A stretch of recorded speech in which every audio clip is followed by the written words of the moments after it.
GenderqueerChat, Joe here. I have a new camera, so I'm testing it out, and it's extremely high def. Do you like my pores? No.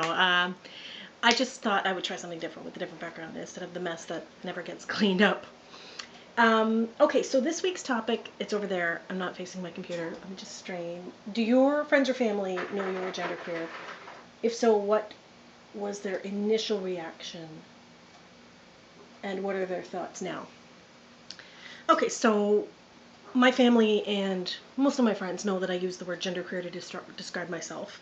I would say they knew before I did, obviously. I think I'd always been gender non-conforming, and that was no surprise when I started using that word. It was no surprise at all to anyone. If anything, the fact that I took so long to get to it maybe was the biggest surprise. My family and friends, I mean, I'm the youngest of my immediate family, and most of my friends are older than me too. So I mean, and I was born in 1972. So you're talking about a generation of people that is unlike the current generation of genderqueer people. By the way, I've decided to stop using the word genderqueers to describe us. We're genderqueer people. We're people first, and we happen to be genderqueer. I watched a video about transgender, talking about people as they are transgenders is politically incorrect term, and I'm going to start doing that. So as a genderqueer person, I think there was no word to describe us back in the day, and it took me a long time to come to terms with, or to come up with the word to describe what was wrong with me. And of course, once I had the word, no longer was anything wrong with me. It was actually hunky-dory. I just now had a word to describe myself. I think I've been on a lifelong mission to kind of find those terms, find those words, and find a community of people. I just spent the whole weekend, by the way, watching, there was a thing on Huffington Post last week, or it was on CBC, which is where I saw it. It was about a woman who had made a hijab out of like Princess Leia buns. She'd taken her hijab scarf and made Princess Leia buns. And her YouTube channel, I think, is called NYE is her first name, Armstrong, and she's a convert to Islam. And I spent the whole weekend watching videos about people, specifically women, who had converted to Islam. And I'm so fascinated by why people do the things they do, embrace the things they do. I have issues with religion, as you may well know if you watch my personal channel. My two favorite subjects in the whole wide world probably are gender and religion / atheism. Religion / atheism. And, you know, I never get tired of talking about it. I never get tired about watching people's experiences of it.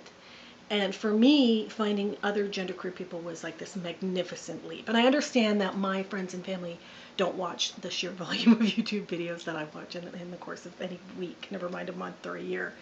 So I'm the person that has to indicate, I have to be the teacher. I'm the ad hoc, teacher for all things genderqueer in my immediate circle of friends, because nobody else uses that word. And I think you guys know I gave a speech at a high school last year. I talked to a GSA group for an hour about being genderqueer.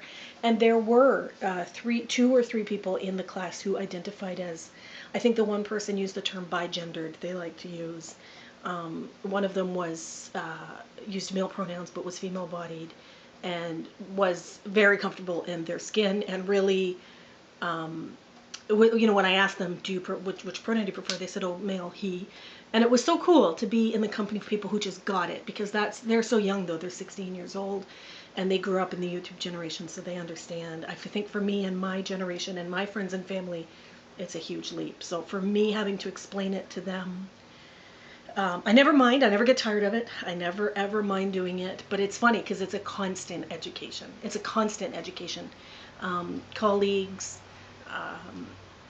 new neighbors. I mean, and the nature of my job, I meet new people every single day on my job. And I'm always telling little snippets of my life story. That's just who I am and what I do. And yeah, I think, let me just get a question again. Does your family or friends know that you are genderqueer? Yeah, their initial reaction was just one of, oh yeah, you got a word for, oh yeah, what's Joe up to now? I think was one of their reactions. And their reaction now is, I think, much like these Islamic women who say, my friends, the women who had converted to Islam seem so happy now, and they said their friends and family noticed they were happier now. And I think no matter what you think of Islam or conversion, the friends and family were happy that the person in question seemed to be a happier, more content person. And I think people who know me know that I'm a happier and more content person since I've started embracing the genderqueer temptations. Come on, Stanley. Hi, sweetie pie. You want to say hi? I don't know if you're catching him in the video, but he's my little munchkin. Okay, that's it for me. I'm hoping this video worked because there's no lights on the front of the camera. I've got bonus questions there, but I can't read them from this distance, so we'll have to wait till next week.